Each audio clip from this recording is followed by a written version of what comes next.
Hi, this is Paul with the Systems Conference, and I'm here with Mike Mefferd, and we're going to be talking about his company and some amazing, cool, really things that he's done with his company. So, Mike, welcome to the show, and it's really nice to have you here today. No, thank you, Paul. I'm super excited and pumped to spend the next 30 minutes to an hour just chatting with you about all things real estate and property management. So, my first question is, Mike, where is your company based? So I'm the broker owner of Bridgestream Property Management. We're based out of Dayton, Ohio, kind of central Ohio. Okay, Central Ohio and Dayton, Ohio. And what? How many properties are you currently managing? We're just under a hair under 1,600 units that we have under management just in this Dayton market. Wow! And how long is your business? How long has Bridgestream been around? We are about, actually, in September, we'll celebrate our 4-year anniversary. 4-year anniversary at 1,600 doors. Wow. So I know your first topic is going to be how to rapidly scale a business from 80 units to, get this, people, 1,200 units in 18 months. Now, how the heck did you go from 80 to 1,200 in 18 months? Yeah, it's a really fun, exciting story, and I really can't wait to share it with everybody. But we started with just a tiny little property management company that we had purchased that only had 80 units, and we made the commitment that, hey, we're all in. We want to see what we can do to grow this business, and at that time we liquidated our 401k accounts, and that's how committed we were to making this happen. And we scaled it from 80 units to about 400 in a 6-month time period, and it was aggressive of hitting the streets, trying to go to every meetup that I could go to every investor Facebook group, Bigger Pockets. I mean, you name it, trying to get our names out there and just talk to people about real estate, talk to people about what we were trying to do. So it's just a lot of grit and determination got us from that 80 units to 400, and then I spent a lot of time going to all of the local property management companies in the Dayton market saying, hey, we're really scaling. We love what we're doing. We've got a vision and a mission and a passion for this. And we'd love to buy your company if you're ever interested to sell, and we can pay you what you're looking for.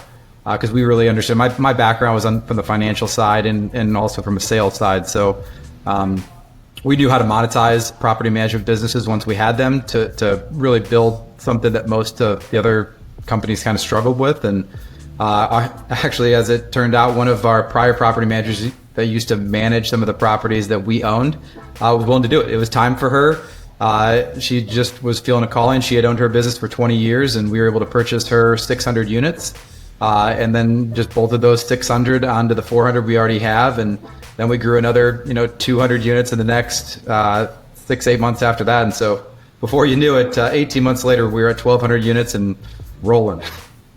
Of those 1,200 units, how many did you grow organically?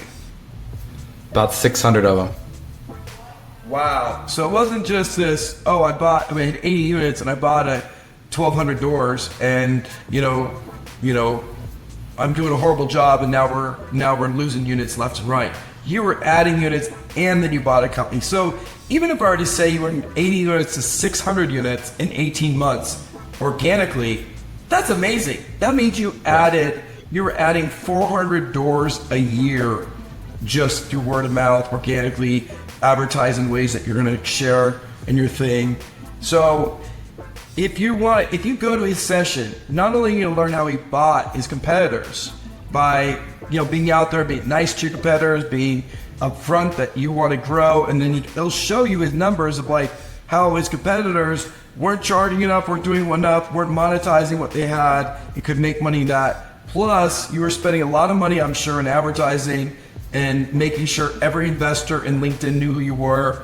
I'm sure you were spending a lot of money that way too, to grow organically. Paul, it's going to shock you, but we have yet to have a marketing budget in our 4 years of operation. So we haven't spent a dime in marketing. This is all through grit and determination, and really just building really strong relationships and just being incredibly passionate about what you do. When you just love what you're doing day in and day out, and you have that level of energy, it can become contagious to people. And then once you start to build it, they start to spread it for you. So you build the right relationships with the right people, and it's amazing how fast that grass fire will grow. I mean, it's been pretty cool. So that I really look forward to talking to people about that and sharing more about how you can build that level of reputation to have that level of a referral network in place. Wow. So everybody, I thought for sure that there was a lot of money involved in that, but it was time and effort. We're not going to go more into this because you need to go to the conference and listen to them. I have listened to, I was driving, listening to a podcast. I believe you were on with Jordan Walla. And yeah. I called you that same day while driving, and I said, hey, Mike, I want you to come to my systems conference and speak because I need you there because I'm like, your story is incredible. So if you want to hear a little more about it, you could go back, go to Jordan's podcast, listen to it. But at my conference, not only is he going to tell you the story and go through what he's doing, you're going to get your computers out and you're going to work on things that he did, practical things, because we're all about knowing what to do and then starting to work on it. So you're gonna get time with Mike. My time with Mike, I've enjoyed. He's a brilliant guy. His second day, you're gonna be talking about why having multiple business and multiple streams of revenue is so important to a profitable business. So, not only do you have property management, what are these multiple streams of business that you're doing that is so important and help you so much?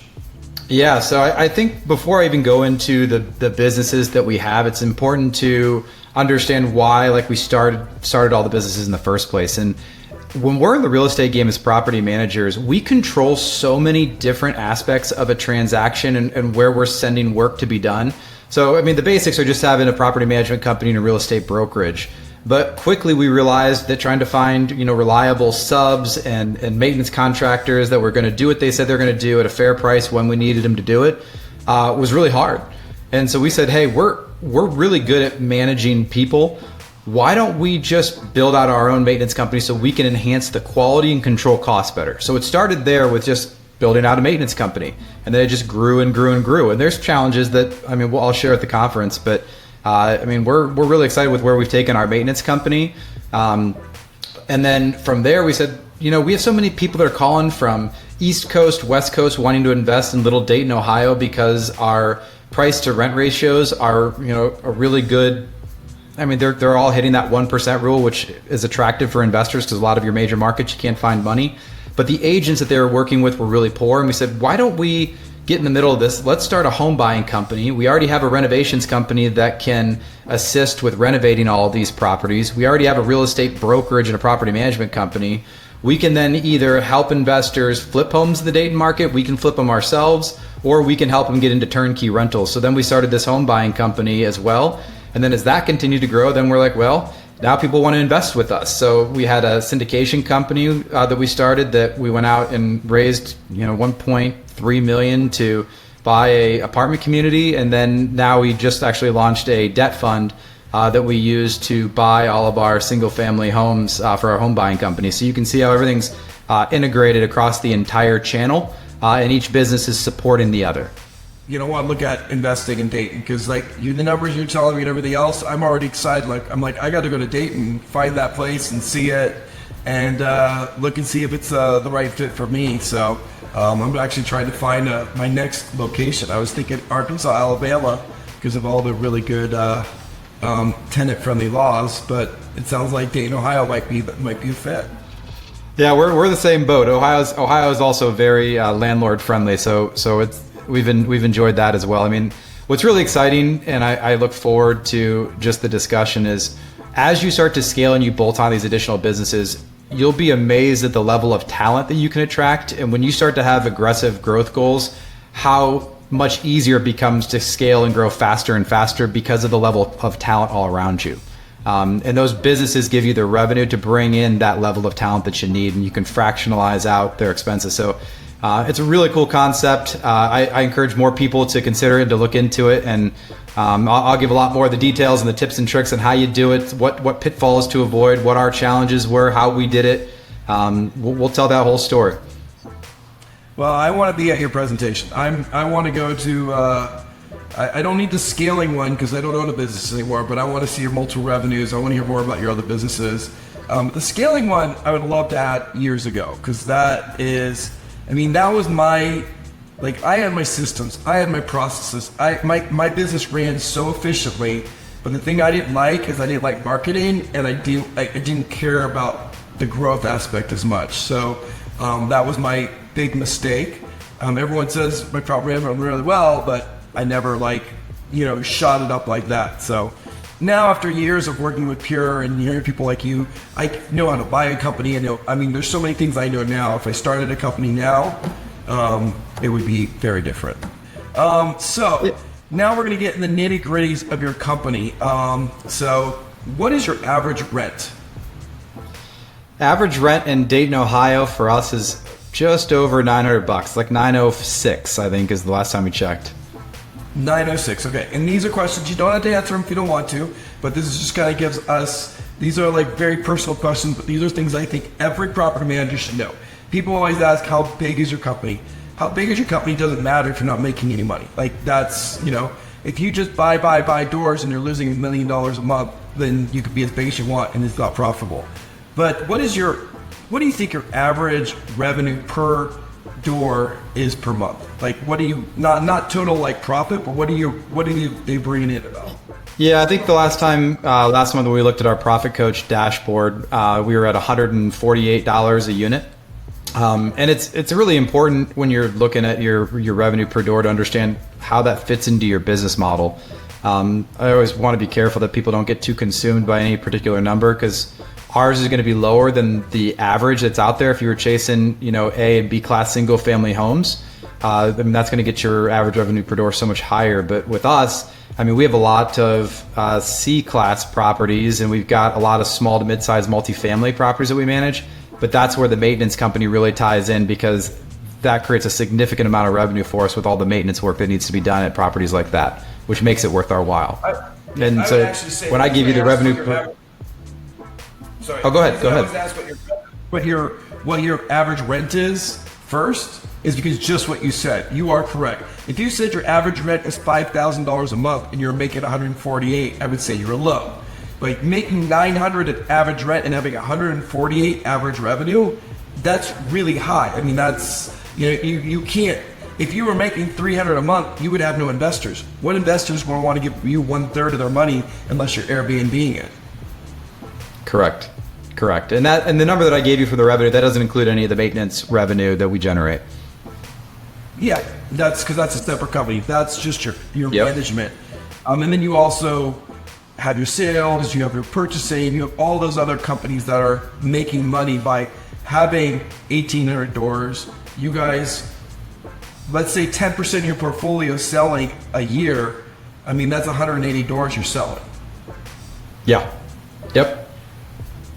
And that is usually the average about what portfolios leave, between 5 and 20%, depending on how much values go up. Ohio is probably pretty stable on values, so there's probably not as much fluctuation as like somewhere in California where houses go up 100,000. People are like, I want to sell. I'm sure yours market's more stable. Oh, very stable. So we don't have the high ups and downturns. It's going to slowly go up and slowly go down. So it's very predictable, which is what makes a lot of investors like the Dayton market. Yeah, no, it's sounding better every day. So we all have these processes. What process in your company is your favorite process? Like, you're like, mine when I left was my renewal process. It was making me a ton of money. It was one of the last processes we created. We worked really well on it. I spent over a year on it, and I loved it. Do you have a process that you're like, wow, that's the one I dialed in? Yeah, I would say that our whole sales and onboarding process when you first join the company is pretty special. Like, that is what I'm really proud of that we're building out, and how we execute, and that allows us to grow without having the churn on the back end. You build, if you do the proper work on the front end to really build that credibility and that trust, it really protects you through the long-term relationship with each of your individual clients. So I would say that by far and away. We're also really strong from a delinquency and a just general leasing standpoint. Those are all strengths of ours, but I think it starts with that initial onboarding and how serious we take that part. That's great. So people at the conference, if you want to hear that those are his great processes, go ask him. He'll be happy to sit down and talk to you, show you some stuff. Like in his sessions, they're going to go the direction they're going to go. Our sessions are small. There's going to be 10 to 20 people in the room at a time. It's the people that are in the session that are going to kind of guide Mike and the little different things that they go to. Someone's, always says, I don't want to miss anything. And that was the biggest complaint we get. You're going to miss stuff because you can't pick all 12 rooms. But that sounds like Mike's going to have some exciting stuff. What is the process in your company that you're like, this is the one we need to work on. This is the one that is kind of our Achilles heel right now. And for mine, it was our maintenance process. Because my maintenance coordinator, I just wanted to fire, but I needed to get a better process before I could fire it. Yeah, I mean, we're having to air the dirty laundry, huh, Paul? So I would be right there with you. But that maintenance coordination process is probably the hardest process in all of property management, and it really becomes a challenge the more you scale. We're nowhere near where we want to be in the process. I mean, our internal maintenance team is really strong at unit turns and making sure those get completed quickly and efficiently. But it's all of the daily maintenance that is coming in and day out. What should be tenant responsibility versus owner responsibility? Was something already repaired, and learning the history from each individual work order. I mean, there's just so much to build out in the maintenance coordination standpoint. And I mean, we're nowhere near where I'd like to be on that process, but I mean, we're getting there. And we actually have a special project team right now that they're just going deep into the maintenance coordination side of things to really figure out how we can, really get to that best in class. But and my partner would tell you the same thing in the business. We're just not where we want to be on that side yet. So the thing about my event is it's all about, no matter how good your company is, you always can be better. And it's all about learning from people, finding what your weaknesses, your strengths are, and, figuring out what's the best way. Have you been to my conference in the past? I have. I got to go for the first time this past year. It was actually it was my favorite conference that I've gotten to attend, and I don't tell you that just because we're on this call. Like I truly enjoyed how personal it was, and how, I mean, just the relationships you form because the groups are such small setting. Well, and that's the goal, and that's why this is like, we want to have a conference where you can sit at lunch and you can ask someone that question, and it's not about embarrassing yourself. It's like, Jordan back a long time ago, I was one of the first ones to do his back when they were working on they hadn't had the NARPM accounting standards, and I uploaded all my data and I was part of that survey.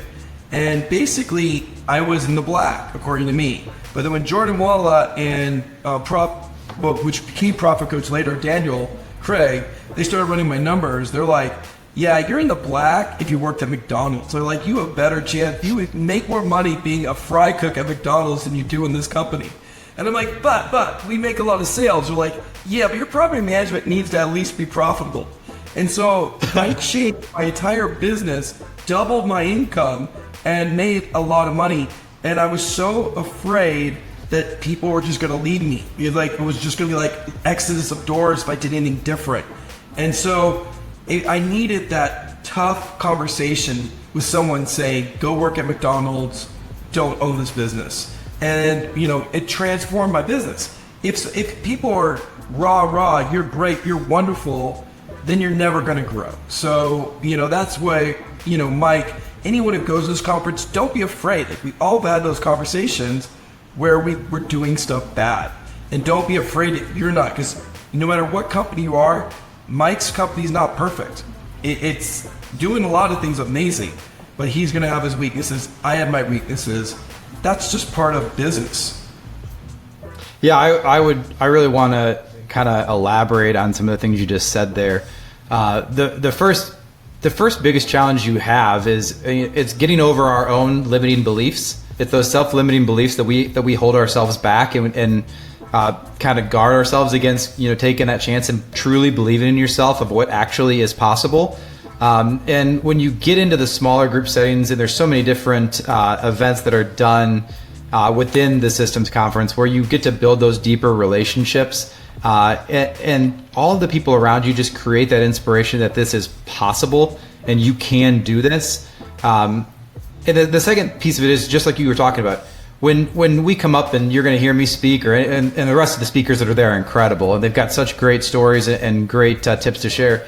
Your natural first thought is to walk away saying, "Oh my, like they're so far advanced, they're so ahead of me. Look how well they run." Like you don't understand like what's happening like behind the covers and all the challenges that they face. Like anybody that tells you that there isn't real problems in their business that they're trying to fix is full of crap.